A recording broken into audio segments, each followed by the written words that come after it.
여러분은 요한계시록의 주제가 뭐라고 생각을 하십니까? 네.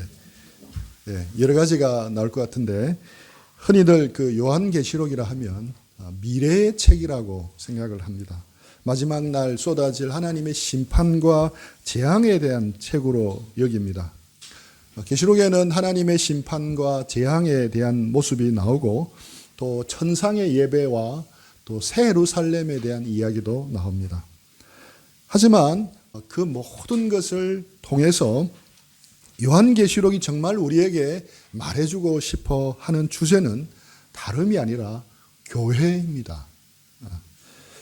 지금 세상 속에 있는 우리 교회에게 하시고자 하는 메시지입니다.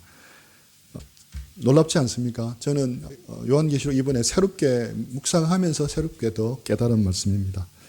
그래서 요한계시록은 원래 교회에게 보낸 편지였습니다. 핍박받고 있는 초대 교회에게 보낸 그런 편지였습니다. 요한계시록은 시종일관, 교회는 어떤 곳인가, 또 교회는 어떤 사명을 받았고 어떤 고난을 겪게 되며 결국은 교회는 어떤 승리를 누릴 것인가에 대해서 보여주는 말씀입니다. 마지막 때를 살아가는 우리에게 주님이 원하시는 교회가 무엇인가를 선명하게 보여주는 말씀입니다. 그래서 미래에 대한 말씀인 것처럼 보이지만 결국 현재에 대한 메시지입니다. 현재 이 땅에 살아가는 우리 교회들에게 주시는 메시지입니다. 앞으로 반드시 일어날 일을 미리 밝혀 보여주므로 교회가 현재 상황을 인내하면서 결국 이겨내어 마지막에 승리에 참여하라고 주신 말씀입니다. 오늘은 18장, 다음 주에 우리 큐티할 본문인데 18장 말씀으로 거기 바벨론에서 나오라는 주제로 말씀을 나누겠습니다. 요한계시록의 본론을 크게 네 부분으로 나눈다고 지난 메시지에 이야기를 했습니다. 첫 번째 단락은 제1환상으로 7 촛대 부분이고 7 교회에게 보낸 메시지입니다. 두 번째 단락은 제2환상으로 7 인, 7 나팔, 7 대접 심판 시리즈가 나옵니다. 16장을 마지막으로 이제 7 심판 시리즈는 이제 끝이 납니다. 그리고 세 번째 단락은 제3환상으로 큰 성 바벨론의 멸망에 대한 환상이 나옵니다. 큰 성 바벨론의 멸망에 대한 이야기가 17장부터 시작돼서 19장 10절까지 이제 이어집니다. 오늘은 그 한가운데 있는 18장의 내용으로 말씀을 나누겠습니다. 어렵다고 생각하면 어려운데 잘 따라오시기 바랍니다. 계시록 17장 1절 우리 같이 한번 읽겠습니다. 시작. 또 7 대접을 가진 7 천사 중 하나가 와서 내게 말하여 이르되 이리로 오라. 많은 무리에 앉은 큰 음녀가 받을 심판을 내게 보이리라. 다음 주 큐티 할 걸 미리 예습한다 생각하시면 됩니다. 17장에 나오는 이 음녀는 누구를 가리키는 것이겠습니까? 바벨론입니다. 음녀는 바벨론과 동의어입니다. 음녀가 받을 심판은 곧 바벨론이 받을 심판입니다. 그래서 17장과 17장 모두가 바벨론이 받을 심판과 멸망에 대한 내용입니다. 인재앙, 또 나팔재앙, 대접재앙의 총괄적으로 결론적으로 바벨론에 대한 멸망을 이야기하는 겁니다. 그런데 이 총괄적인 악의 세력을 왜 성경은 요한계시록은 바벨론이라고 표현했겠습니까? 요한계시록을 받아 읽었던 당시 그 초대교회 성도들은 큰 성 바벨론이 무너졌도다. 큰 성 바벨론이 무너졌도다라는 말씀을 들었을 때 아마 큰 성 로마 제국이 무너질 것이라는 뜻으로 받아들였습니다. 당시 로마 제국의 별명이 바벨론이었습니다. 성경에 하나님의 성전을 무너뜨린 두 제국이 있는데 하나가 바벨론이고 하나가 로마 제국이었습니다. 그래서 바벨론은 당시에 로마 제국을 가리키는 언어였습니다. 하지만 바벨론은 로마 제국을 일컫는 말이라기보다는 사탄이 지배하는 모든 시대의 세상 나라를 가리키는 말이라고 할 수 있습니다. 우리 창세기 11장에 나오는 바벨 나라처럼 하나님을 대적하여 스스로 왕노릇하는 세상 나라를 가리키는 말입니다. 그러면 왜 17장에서 그러면 바벨론을 가리켜 음녀라고 표현했겠습니까? 성경에 음행이라고 할 때는 성적 타락만 가리키는 말이라고 할 수도 있지만 하나님과의 관계에서 음행이라고 할 때는 사람이 하나님을 떠나는 것을 음행이라고 합니다. 사람이 하나님을 떠나 세상을 사랑하고 세상을 쫓아가는 것이 음행이라고 합니다. 야고보 사도는 이것을 분명하게 우리에게 언급을 하고 있습니다. 야고보서 4장 4절. 자, 누가 한번 읽어 주시겠습니까? 가늠한 여인들아, 세상과 벗된 것이 하나님과 원수됨을 알지 못하느냐. 그런즉 누구든지 세상과 벗이 되고자 하는 자는 스스로 하나님과 원수되는 것이라. 예. 이 야고보 사도는 세상과 벗하는 것은 하나님과 원수가 되는 것이며 이러한 사람을 가늠한 여인이라고 말하고 있습니다. 그래서 사람이 하나님을 떠나서 세상을 따르고 세상의 것을 사랑해서 몸과 마음과 시간을 빼앗기는 것을 음행이라고 이러한 세상을 가리켜서 음녀라고 표현한 것입니다. 그러면 이 음녀는 누구의 지배를 받고 있었습니까? 지금 17장 3절에 나옵니다. 또 한번 읽어주시겠습니까? 곧 성령으로 나를 데리고 방으로 가니라. 내가 보니 여자가 붉은 빛 짐승을 폈는데 그 짐승의 몸에 하나님을 모독하는 이름들이 가득 일곱 머리와 열 뿔이 있으며. 예, 바로 음녀는 짐승의 지배를 받고 있습니다. 우리가 음녀가 타고 있는 이 짐승은 계시록 13장 할 때 나누었던 그 바다에서 나온 그 짐승을 말합니다. 17장 4절에 보면 17장 4절 그 여자는 자줏빛과 붉은 빛 옷을 입고 금과 보석과 진주로 꾸미고 손에 금잔을 가졌는데 가정한 물건과 그의 음행한 더러운 것이 가득하더라. 음녀는 자줏빛과 붉은 빛 옷을 입고 있는데 이는 로마 시대의 부자와 권력층에서만 입을 수 있는 고급스러운 옷이었습니다. 또 보석으로 치장하여 부와 권세를 누리며 우상 숭배를 하였습니다. 그러니까 성적으로 타락한 것이 또 가득했습니다. 돈, 그리고 섹스, 그리고 권력은 음녀라고 불리는 바벨론이 추구했던 3대 핵심 가치였습니다. 18장 2절 힘찬 음성으로 외쳐 이르되 무너졌도다 무너졌도다 큰 성 바벨론이 귀신의 저소와 각종 더러운 영이 모이는 곳과 각종 더럽고 가증한 새들이 모이는 곳이 되었도다. 바벨론은 음녀와 똑같다고 했죠. 바벨론은 음녀처럼 화려하고 세련되게 보이지만 실상은 귀신의 처소와 각종 더러운 영이 모이는 곳, 각종 더러운 가증한 새. 이 더러운 가증한 새는 악령이라고 말합니다. 그러니까 악령들이 모이는 곳이라고 말씀하고 있습니다. 우리가 살고 있는 이 세상 뒤에는 세상을 쥐락펴락하는 보이지 않는 영적 배후가 있음을 우리는 알아야 합니다. 그것이 바로 악한 마귀의 영들입니다. 이들이 사람의 영혼을 타락시킵니다. 영적인 타락은 또 도덕적인 타락을 낳습니다. 마귀는 악한 영일 뿐 아니라 더러운 영이기 때문에 더러운 도덕적 타락이 드러나게 되는 겁니다. 이 바벨론의 위세가 참 대단하기 때문에 큰 성 바벨론이라고 불렀습니다.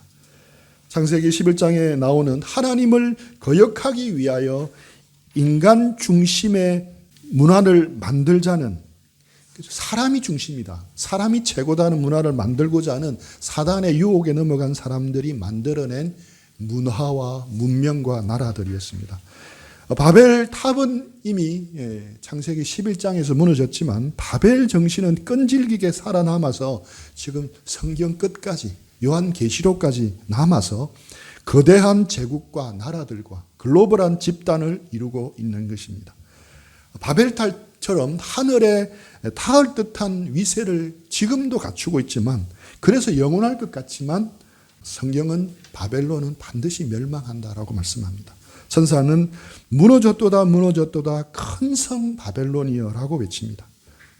아직 안 무너졌는데 무너졌도다 무너졌도다라고 과거형으로 표현한 것은 그 다가올 미래가 너무나 확실하기 때문에 과거 동사로 표현한 겁니다. 18장 3절 같이 한번 읽겠습니다. 시작. 그 음행의 진노의 포도주로 말미암아 만국이 무너졌으며 또 왕의 그와 더불어 음행하였으며 땅의 상인들도 그 사치의 세력으로 지부하였도다 하더라. 음행의 결과 멸망이 찾아오는데 가장 먼저 드러나는 것은 정치적인 타락이라고 합니다. 또 땅의 왕들이 그와 더불어 음행하였으며, 땅의 왕들이 그와 더불어 음행을 합니다. 고아와 과부와 나그네를 돌보라고 섬기라고 준 권력으로 힘 있는 악한 자들은 옹호해주고 도리어 힘없는 약한 자들을 억압하고 착취합니다. 이런 정치적인 부패와 타락은 마지막 때가 가까울수록 더욱 가중될 겁니다. 또 땅의 상인들도 그 사치의 세력으로 지부하였도다 되어 있는데, 경제적인 타락이 드러납니다. 열심히 일하고 장사하여 경제 활동을 하는 것은 결코 나쁜 일이 아닙니다. 하지만 그 돈을 자기만을 위하여 벌고 자기만을 위하여 쓰는 것은 나쁜 것입니다. 자기뿐인 사람, 나뿐인 사람에서 나쁜 사람이 나왔다고 합니다. 사탄은 이기적인 욕망을 불어넣어서 돈을 악으로 만들어 버렸습니다. 가족과 공동체를 섬기고 다른 사람을 섬겨야 할 돈이 자신의 욕망의 덫에 걸려서 자기만을 위하는 사치와 낭비를 만들게 조장해 했던 겁니다. 12절, 그 상품은 금과 은과 보석과 진주와 세마포와 자주옷감과 비단과 붉은 옷감과 옷감이요 각종 향목과 각종 상아 그릇이요 값진 나무와 구리와 철과 대리석으로 만든 각종 그릇이요. 13절, 계피와 향료와 향과 향유와 유황과 포도주와 감람유와 고운 밀가루와 밀이요 소와 양과 말과 수레와 종들과 사람들의 영혼이라. 그들이 그 사치와 낭비한 것은 그들이 무역한 물건의 품목을 보면 알 수가 있습니다. 금과 보석과 진주와 각종 기금속류가 보입니다. 또 세마포와 자주옷감과 비단과 붉은 옷감 같은 값비싼 의류도 보입니다. 또 값비싼 나무 그릇과 희귀한 상아로 만든 그릇 등등 값비싼 그릇들이 상품으로 팔렸습니다. 또 13절에는 고급 향신료와 고급 식료품과 가축들이 거래됩니다. 종들과 사람들의 영혼이라. 심지어 노예들과 사람들의 영혼까지 거래되고 있었습니다. 생필품과는 전혀 거리가 먼 품목들이었습니다. 자신의 부와 명예를 과시하기 위한 그런 사치품들이었습니다. 보통 사람들 같으면 일평생 한번 만져보기도 힘든 그런 고가품이었습니다. 이 모든 것이 소수의 상류층, 특권층들의 사치와 쾌락을 위해서 소비되었습니다. 당시에 로마 상류층들은 우리가 잘 알듯이 먹고 마시고 날마다 호화로운 파티를 하면서 먹은 것을 토해내면서까지 새로운 것을 먹으려고 했고 즐겼습니다. 하지만 이들만 이렇게 즐기는 것은 문제가 없겠지만 소수의 사람들에게 지나치게 집중되고 허비됨으로써 힘없고 가난한 사람들에게는 고통스러운 삶이 가중되었습니다. 가진 자들이 없는 자들의 고열을 짜내어서 화려하게 먹고 마시고 즐겼던 겁니다. 이런 불평등과 부조리의 문제는 비단 로마 시대의 이야기만이겠습니까? 지금 현 세상도 동일합니다. 우리나라도 예외가 아닙니다. 자산 불평등이라 할 때 하위 국민 50%가 전체 자산의 겨우 2%만 소유하고 있습니다. 우리나라 인구의 절반이 가진 자산을 다 모아도 전체 자산의 2%밖에 되지 않습니다. 우리나라 전체 인구의 10%가 가지고 있는 부동산이 우리나라 전체 땅 97.6%를 독점하고 있습니다. 또 이 자본주의 사회의 그 악의 가장 중심부, 악의 축에는 항상 만모니즘이 자리 잡고 있습니다. 너희 상인들은 땅의 왕족들이라. 이제는 돈을 가진 자들이 왕족이 되는 사회입니다. 돈을 가진 사람이 세상을 다스리는 사회가 되었습니다. 그래서 돈을 벌어서 가진 자가 되어야 한다는 동기부여는 아침에 눈 뜨자마자 저녁에 자기 전까지 수없이 많이 우리들에게 주입되고 있습니다. 이러한 강력한 동기부여 시스템을 갖춘 것이 천민자본주의, 바벨론의 모습, 지금 우리가 살고 있는 세상의 모습입니다.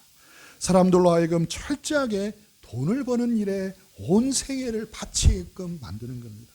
이제는 오히려 하나님의 말씀의 동기가 되어서 말씀에 따라서 움직이는 사람들이 희귀해졌습니다. 돈을 버는 것이 동기가 되고 안정되고 편안한 경제력을 갖추는 것이 동기가 되어서 대부분의 사람들이 움직입니다. 우리 크리스찬들도 예외이면 좋겠지만 결코 그렇지 않은 것 같습니다. 교회에 와서는 나 무엇과도 주님을 바꾸지 않으리, 다른 어떤 은혜 구하지 않으리 라고 찬양은 하는데 실상은 그렇지가 못한 면이 많습니다. 나 무엇과도 안정된 경제력과 바꾸지 않으리, 나 무엇과도 내 돈과 바꾸지 않으니, 다른 어떤 은혜 구하지 않으리, 돈 외에 다른 어떤 은혜 구하지 않으니 라고 고백하며 사는 것입니다. 조심스러운 이야기지만 개인만이 아니라 교회도 마찬가지입니다. 우리는 얼마 전 한국 장로교 장자교단이라고 불리는 한 교단의 부와 권력 앞에 굴복하고 타협하는 것을 뉴스로 잘 봤습니다. 신사참배처럼 만몬주의에 굴복했다는 느낌을 지울 수가 없었습니다. 18장 24절 선지자들과 성도들과 및 땅 위에서 죽임을 당한 모든 자의 피가 그 성중에서 발견되었느니라 하니라. 이 바벨론 세상 속에서 교회는 어려움을 당하고 핍박을 당할 수밖에 없는 구조입니다. 믿음을 지키기 위해서 경제적인 어려움을 감수해야 했고 감옥에도 갇히기도 했고 심지어 고통 속에서 죽임을 당하기도 했습니다. 초대교회도 그랬고 지금도 우리가 사는 이곳은 아니지만 세계 각처에서 이런 일이 벌어지기도 합니다. 우리는 이 세상에 경건하게 이 세상에서 살고자 하면 박해를 받을 수밖에 없다고 성경은 말씀하고 있습니다. 그러나 이 영원할 것만 같은 이 대단한 위세를 가진 이 세상 나라 바벨론은 한순간에 무너진다고 성경은 말씀하고 있습니다. 계시록에서 거듭거듭 말씀하고 있습니다. 18장 2절 힘찬 음성으로 외쳐 이르되 무너졌도다 무너졌도다 큰 성 바벨론이에요. 그 다음 하루 동안에 그 재앙이 이르리니 또 그 다음 한 시간에 내 심판이 이르렀도다. 또 그 다음 그런 부가 한 시간에 망하였도다. 또 19절 한 시간에 망하였도다. 한 시간에 망하였다가 반복되는데 이 한 시간은 시간적으로 한 시간을 의미하는 게 아니라 아주 짧은 시간에 순식간에 망했다는 표현입니다. 바벨론으로 대표되는 세상은 서서히 망하는 것이 아니라 순식간에 망하는 겁니다.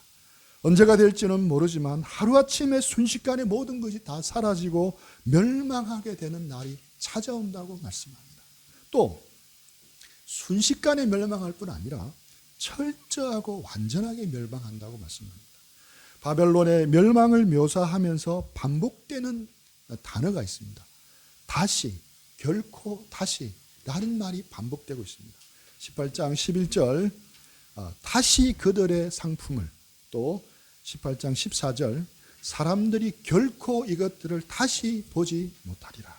그 다음에 22절 결코 다시 내 안에서 들리지 아니하고, 결코 다시 내 안에 보이지 아니하고, 결코 다시 내 안에 들리지 아니하고,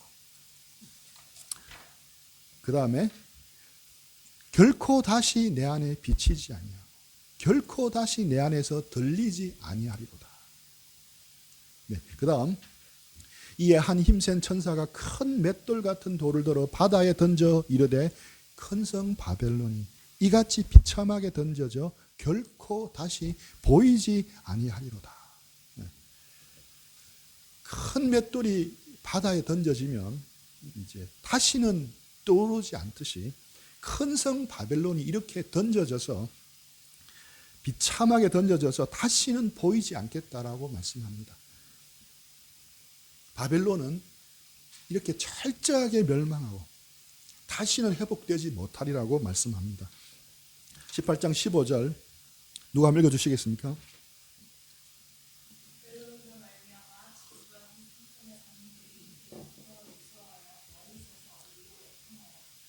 그래서 바벨론을 따르며 바벨론의 부귀영화를 누리던 사람들은 충격과 공포에 휩싸여서 떨며 무서워 떨며 자신들의 멸망할 운명을 바라보며 통곡하며 가슴을 찢으며 애통할 것입니다.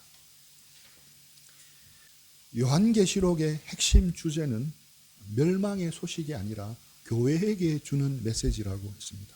주님은 장망성, 장차 멸망할 성, 이 바벨론 같은 이 세상에 존재하는 우리에게, 우리 교회에게 그러면 어떤 메시지를 던지고 계십니까? 18장 4절 같이 한번 읽겠습니다.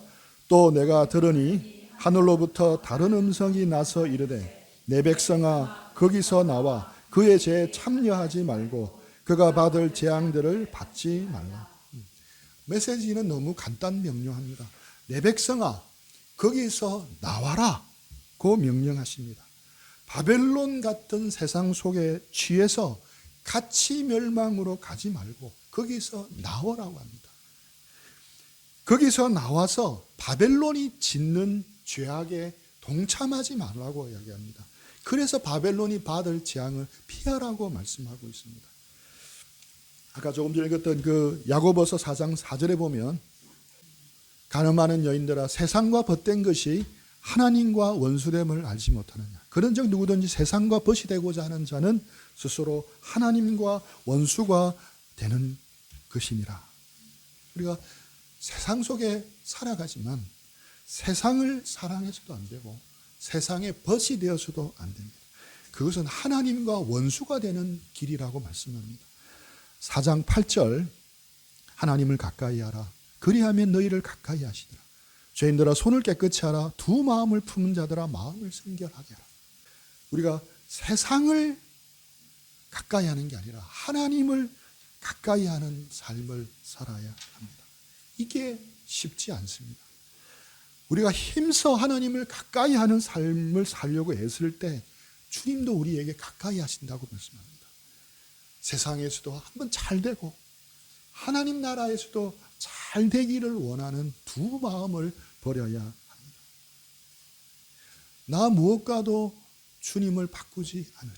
다른 어떤 은혜 구하지 않으리. 우리가 부르는 이 찬양이 우리의 입술의 고백이 아니라 우리의 삶의 고백이 되어야 합니다.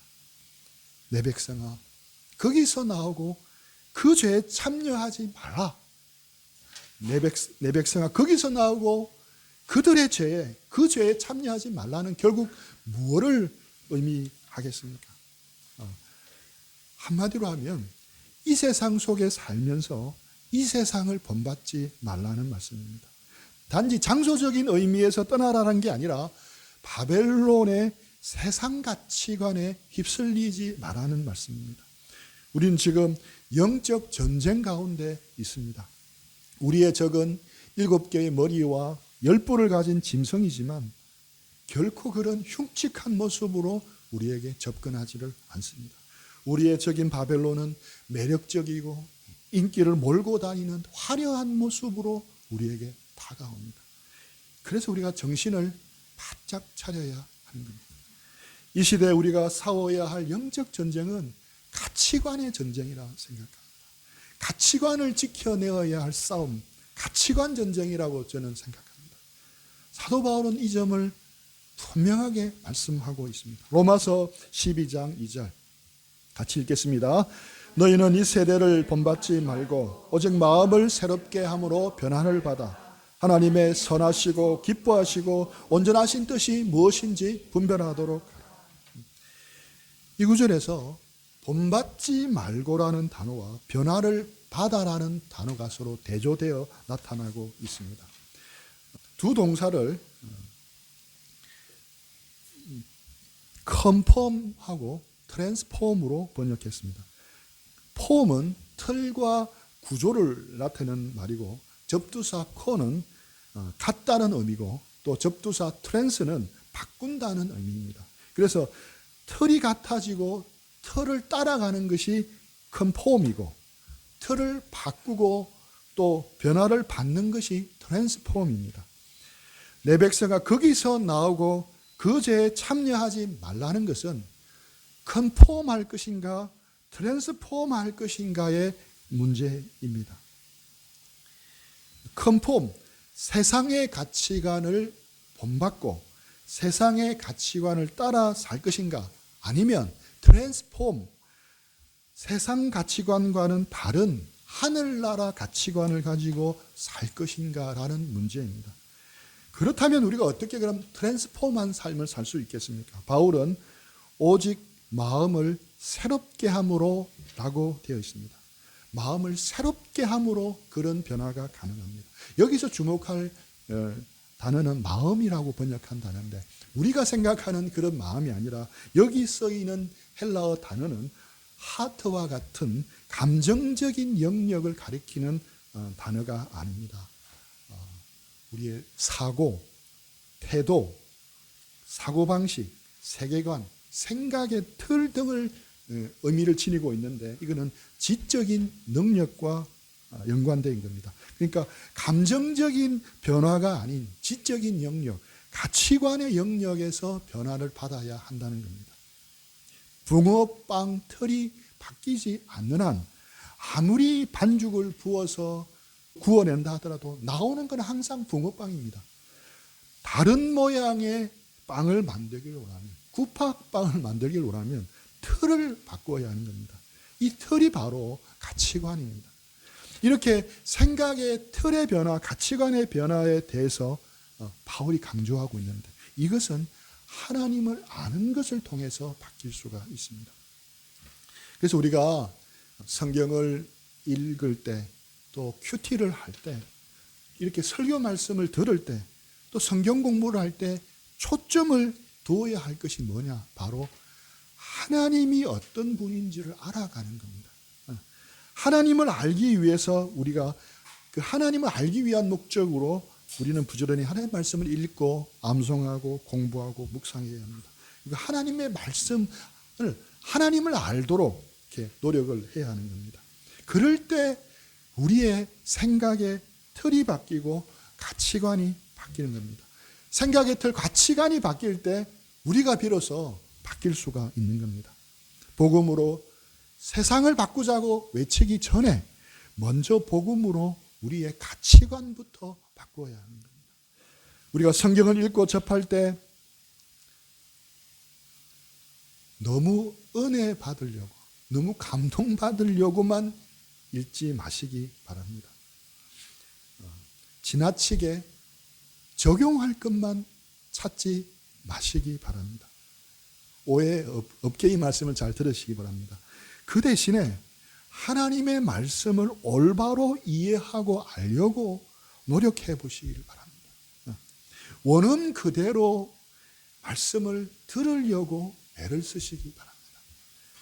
그래서 그날 적용할 걸 찾지 못해도 때론 마음에 아무런 감동을 받지 못해도 생각이 묵상하다 보니까 오히려 복잡해지고 혼란스러워져도 내가 오늘 읽은 이 본문이, 이 말씀이 무엇을 말하는지 이해하고 묵상하고 생각하는 것이 우리에게는 필요합니다. 더 아는 것이 중요한 게 아니라 하나라도 살아내는 게 중요하다. 많이 알려고 하지 말고 실천하려고 노력해야 한다. 이 말이 아주 좋은 말이라 생각합니다. 그런데 이런 말들이 한국 교회에 잘못 전달되어서 너무 치우치게 만들어 버렸다고 생각합니다. 그래서 그런지 한국 크리스찬들은 성경 말씀을 너무 잘 모릅니다. 적당히 대충 알려고 하지 제대로 올바로 알려고 노력하지를 않습니다. 제가 늘 주장하듯이 반지성주의에 빠져 있다는 느낌을 지울 수가 없습니다. 교회를 오래 다녀도 성경을 제대로 알지 못하고 조금만 어려우면 늘 목회자에게 의존하도록 만드는 전론발이 신앙인들이 되어가고 있습니다. 간혹 우리 중에 누가 성경을 열심히 배우고 열심히 공부하면 이단에 빠지지 않았나 의심부터 합니다. 이단이나 성경을 열심히 공부하는 거지 크리스찬들은 성경을 적당하게 대합니다. 또 경건한 신앙서적은 거의 읽지도 않습니다. 예수님의 제자로 살아가려면 평생 학습자가 되어야 하는데 제자훈련 과정을 마치면 더 이상 배우는 건 없다고 생각을 합니다. 많이 알면 교만해진다는 생각이 너무 강합니다. 그럴 수 있습니다. 많이 알면 교만해질 수 있습니다. 그런데 조금 더 제가 생각을 해보니 오히려 많이 알면 겸손해지고 적당하게 알면 교만해지기가 쉽습니다. 적당하게 아는 게 항상 문제입니다.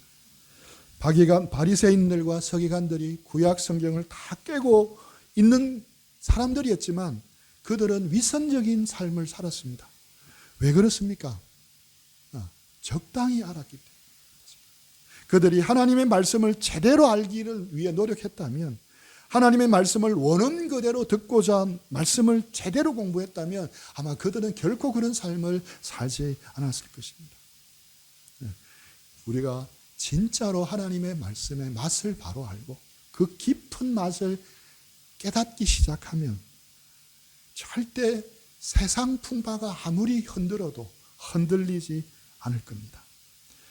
말씀을 원하는 그대로 들으려고 애를 쓸 때 우리의 생각의 틀이 비로소 바뀌고 우리 가치관이 바뀌는 겁니다. 그럴 때 우리의 삶이 바뀌는 겁니다. 지금 교회들은 세상을 본받으려고 하고 있습니다.